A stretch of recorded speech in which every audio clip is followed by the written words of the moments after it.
Hello everyone, and this is BioPhoenix here, and today we're tackling a very interesting one, and that being Mizzurna Falls on PS1. So it was developed and published by Human Entertainment and was released in 1998. And it happens to be an adventure game in an open world setting. Yeah, this is actually one of the very earliest 3D environment open world games, even predating Shenmue. And there really was not much games like this on PS1. I mean, the only games I can think of off the top of my head is Germs, that was Japan only, then there was Driver 2, and then there was also that Batman and Robin game. Yeah, that weirdly enough had some open world elements too. But another thing that makes this one a bit more impressive is the fact that it has like a real-time structure to it, so everything has a schedule to it. So very similar to, Shenmue and even Deadly Premonition. In fact, I'd actually say that this game actually shares a lot of similarities to Deadly Premonition. And one last thing I should mention before we get right to it is that this translation was made possible by 4 people. So originally it was done by Resident Evie, but they never finished it. But then 3 other people came in and ended up finishing it, being Kiro-san, Nikita600, and Owl. So we gotta thank them all for making this game playable for English speakers. So now, let's get talking about the game's story. So the year is 1998 and it takes place on Christmas Day. And the entire game takes place in the town of Mizzurna Falls, which is a small town community which is right beside some forest and some mountains. So yeah, just like Deadly Premonition, or Twin Peaks, or really any of those 2 things. So the main character you play as is Matthew, and he happens to be 18 years old, and he was raised by Captain Nas, who happens to be the owner of a convenience store. So he wakes up on Christmas morning by a phone call from his good friend Winoa, and she tells him that our good friend Emma has been reported missing, so of course he wants to do something about it. So after getting up, he gets visited by the town sheriff named Morgan. A police officer named Morgan, and then in Deadly Premonition you got Francis York Morgan. Although he's an FBI agent, but fuck it, you get the point. So he asks him if he knew about someone named Kathy, and he tells him that he sorta does, but not really, like he was just one of those acquaintances. So it turns out that Kathy was attacked by a bear in the forest, and she's in critical condition at the hospital, so Morgan and Matthew end up driving up to the hospital, and once Matthew gets there, she ends up dying.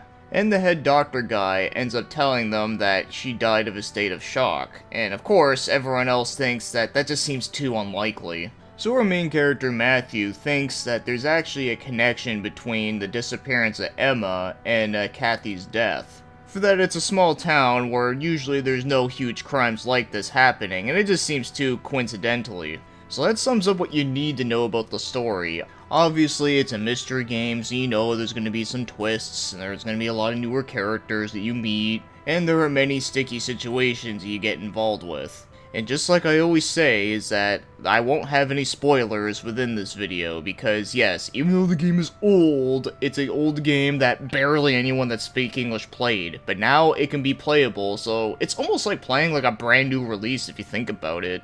So it's exactly the same situation as when I covered the game Metal Slater Glory when that got translated. So now, let's get moving on to the gameplay. So just like I said before, this is an open world game where everything is on the time. So you have to make it to certain locations and talk to the right people at the right time, and that's how you progress through the game. And I'll say it right now, but this is a game that you will need a guide for. I can't imagine playing this game without one because you'd be lost. Because it is very easy to miss a lot of the important events that you need to do to progress to the next day. And if you miss even one important one, then you have to restart the day from the morning, which sounds kinda shitty, but there is one good thing that comes out of this though. Whenever you restart a day, you don't have to do everything all over again. For an example, there is an important scene that you have to see that takes place at the church where they're all having a group meeting talking about like the stuff that's been going on. So if you do that part and then you miss like another event later on and you have to restart, you don't have to do that part all over again. So that's actually really good because that would have sucked ass if you had to redo everything as if it was like you never done it before. So pretty much, the second time that you play through the same day is actually going to be a lot easier for that you don't need to be as strict with the times. And that leads to another important thing to know about this game is that you really don't want to start goofing off too much because it will cost you some valuable time. So if you really want to go sightseeing, then it's best to do it when you know for a fact that your next objective is like a couple hours off. Also, saving this game requires you to go to sleep, and you have to pick either between 1 hour or 5 hours. So, knowing this, and there are some objectives that are important that are like an hour off between each other, so meaning that it's best to save your game when you know you have some extra time. So yeah, you get to drive around in your Beetle, going to different locations, talking to people, progressing through the story, learning more about the characters and the lore of the town, and all that kind of fun stuff. That's basically what you do in the game, but there is a couple other things I do want to talk about. So does the game have any combat? Well, sort of, but not in the way that you might be thinking though. So there are two different types of combat events that could happen. So if there's a scene where you have a gun, then you have to do a shootout scene where you gotta tap a whole bunch of buttons, and if you get it wrong, then they attack back at you. So it kinda plays like a rhythm game almost. And as for the other one, this is the one that I was not expecting to be in this game whatsoever, is that it actually turns to a side-scrolling fighting game. Yeah, how fucking bizarre is that? You know what it reminds me of? It reminds me of this one PS2 game I played before that came out in Europe, where it's a first-person shooter, but when it gets to the bosses, it switches to a fighting game perspective, and it's really fucking weird. You even get to fight Osama bin Laden in it. Yeah, that's a whole other weirdness within itself. Maybe I might cover it in the future. It's called America's 10 Most Wanted, in case you were wondering. But anyways, back to Mizzurna Falls.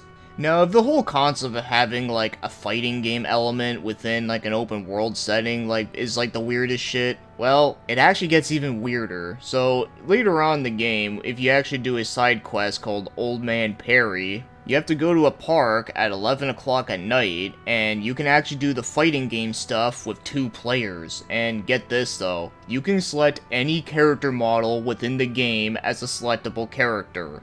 And yes, that even includes an old lady in a wheelchair. Like, what the actual fuck? And yes, the character animation for her, it looks just as stupid as you might think, but my god was I laughing. Yeah, I'm just accepted the fact that I'm just going to hell at this point. But anyways, that's definitely the most craziest that this game gets. But yeah, let's get moving on and start talking about the controls in this game. So let's just get the fighting game element out of the way first and say that it's total dog shit. It's very slow at responding, it's super janky, there's like barely any like button combinations, it also takes forever to get back up. So yeah, it's hilariously awful. It even makes Battle Arena Toshinden look good. As for the open world elements, so the game has tank controls, which I know for some people that's either gonna be good or bad. I mean, it all depends. But as for me, I'm actually okay with them in this game, mainly because of the fact that, there's no, like, intense platforming you gotta do, there's no, like, zombies chasing after you constantly or anything like that, so, yeah, I think it's okay for the game. But the one issue I do have, though, is that your character always seems to get stuck onto the walls a lot of the times. So sometimes you have to, like, back up and then, like, go forward again and turn a little bit, which really makes things super tedious. Also, the game's camera angles can get kinda weird sometimes, where sometimes it actually does do a decent job at making you see everything, but then other times when you go into certain rooms, it just seems like there are some background objects that always seem to get in the way. And as for the driving controls, well, I mean, the driving is playable, but the physics of it are, like, really weird, though. It's kinda hard to explain, but it always feels like that you're, like, always, like, attached to the ground. Like, even when you go uphill, like, it looks like your car's, like, floating up, but it still feels like you're on the ground. That's, like, the most sense I can make out of that. Also, whenever you crash into, like, another car, it just seems like it just doesn't, like, do anything. And yes, even bumping into walls that stop your car immediately do fuck you up too, so that's something else you gotta be careful of with the driving. But as far as I don't know if your car can actually, like, blow up or get, like, total wrecked or anything, because I've crashed my car, like, so many times, and I never really noticed anything. But I do know that there is a gas station in this game. You do need to refill up on gas, but the good thing is that you don't gotta pay for it. Man, could you imagine that? Free gas all the time? Wouldn't everyone want to live in Mizzurna Falls if that was true? But anyways, yes, the controls, even for like the open world parts on some of these other elements, yeah, it's pretty janky. But to be fair though, I mean, given how this is like a very early open world game, I kind of expected it to be like that. Like, it wasn't something that took me by surprise. I kind of had a feeling it was gonna have some jankness to it. But does it make it unplayable? Control-wise, no, I don't think it's unplayable, but there is one major issue though, is that this game has a lot of bugs and glitches. And the ones that I'm talking about are not like the amusing funny ones, like having like a car get stuck onto like the side of like a building or something. No, I'm talking about like ones that can inconveniently screw you over. So I'm talking about ones like sometimes like an area won't load properly, and if you start driving, you'll start driving into a void of nothing and you just get stuck there. So then you have to like reset the game. So yeah, that really sucks. And that always seems to happen like the most random times. Like sometimes it's happened like around like the gas station, sometimes it's happened around like the farmhouses, and sometimes it's even happened while driving in like up a hill. And the weirdest thing about all of this shit is that there's so many people that say so many different things. Some people say that it was actually the English translated patch that causes some of these issues, and then other people say that the original game is like this. And I do not have the time and patience to replay this game all over again in Japanese language just to figure out something like that. So if you want to do it, be my guest, but I ain't doing it. But anyways though, yeah, I wouldn't be surprised if some of these glitches were in the original version though, just because of the fact that it is a very early 3D open world game, and well, even open world games today have like weird ass glitches like that. So I'm willing to bet that they were in the original game, but I'm just taking a guess here. So anyways, just be warned that this game does have a lot of glitches to beware of. So finally, now let's get talking about the other things like the graphics, and I think for 1998, this game actually looks really good.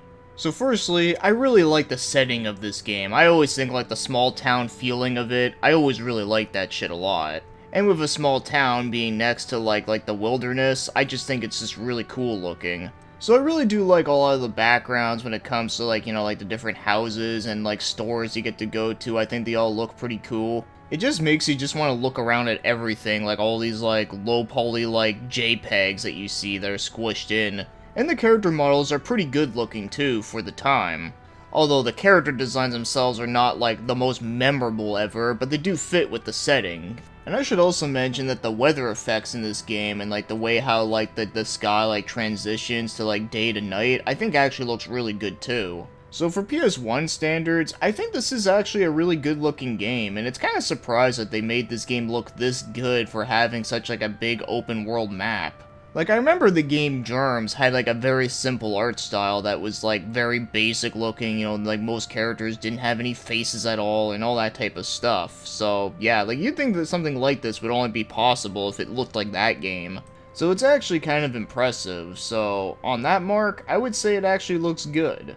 And now, as for the game's music, the music in this game I would actually say is really good too. So it has a lot of like 10 songs that sound very mysterious sounding, which fits perfectly. And of course, there's also a lot of like ambient music, which I really like a lot. In fact, the song that plays within the hospital, and also plays in a couple other locations too, I actually really love that one a lot. And yet, it's like the most simplistic song ever, but yet I love it. And the music that plays whenever you're driving around during the daytime is pretty nice too, it's very relaxing. In fact, there's actually a couple songs in the game that almost kind of remind me of like some of the sound effects that you'd hear within like Final Fantasy VII, which I think is kind of interesting. The only thing I would wish for an improvement for the OST is that I wish there was like more songs in the game, because you do have to rehear a lot of them all over again, for like I said, there are some songs that actually do play at like multiple different places. But despite that though, I never got annoyed at any of them, and I thought they were all really good, fit the tone perfectly, and all that type of good stuff. So yeah, I would actually say it's a pretty good OST. Maybe needs a bit more, like, more songs, but for what it has to offer, I like it.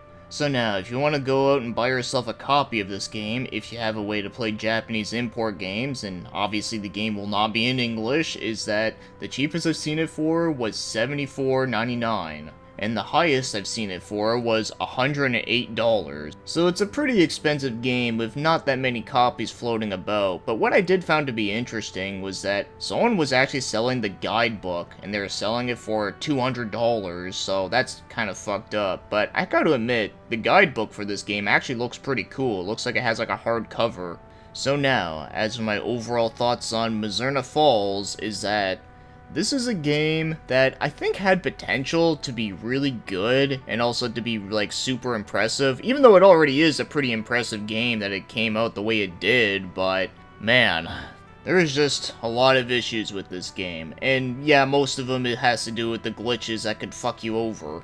So let me talk about what I liked and didn't like. So what I liked was that I actually did like the story in this game. Sure, the story is not the most original thing ever, and sure, there were some parts that were a little bit more on the predictable side, but I still enjoyed my time with the story for that. I at least thought it was interesting, and I never got bored with it. It actually held my interest all the way through, and every time a day ended, it would always end on an interesting cliffhanger that really made me want to play more of the game.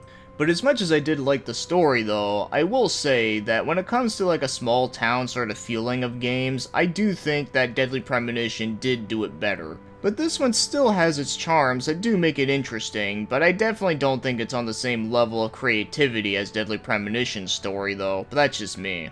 I love the setting and atmosphere, the music is really good.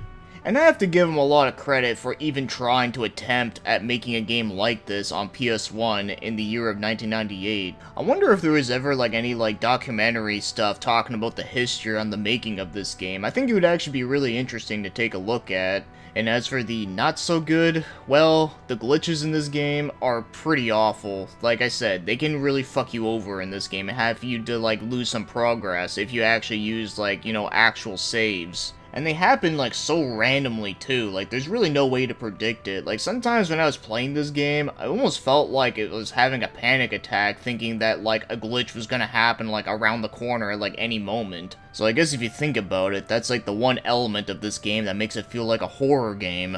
But instead of being chased down by Nemesis, you're being chased down by the glitch monster. And then getting stuck on walls is a real pain in the ass. I really hate that shit. The camera angles are awkward and very inconsistent, and the fighting game element that this game has, as hilarious as it is, it's pretty awful to play. But as shitty as it is though, it's still better than Pit Fighter. So here's a tough one. Would I recommend this game? For the most part, I don't think I would, honestly. Like, as much as I like the story and like some of the good stuff that I mentioned with this game, I don't think most people would be willing to put up with this game's bullshit with like the stupid glitches and whatnot. Now, I totally understand the appeal that this game has. I mean, it's partly the reason why I wanted to play through the game myself, was that I thought it looked like a pretty cool looking game. But sadly, there's just way too many issues with this game that I'm pretty sure most people would play for like a little bit of, then just like quit. And I wouldn't blame them honestly, because losing progress for something that is out of your control really fucking sucks.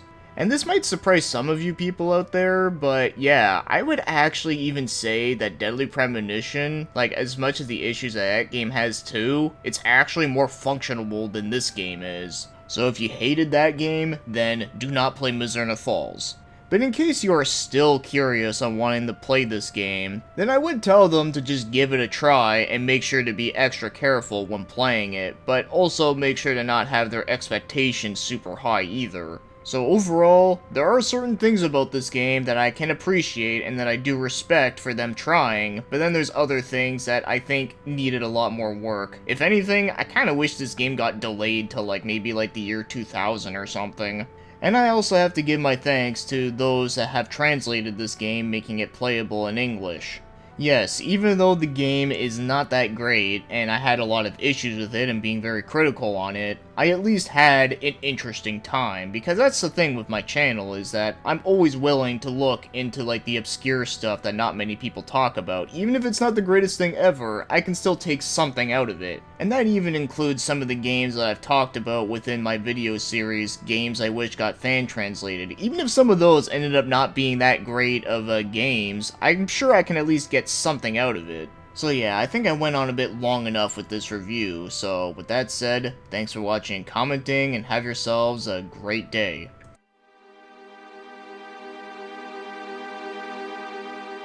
Oops, you have to put the CD in your CD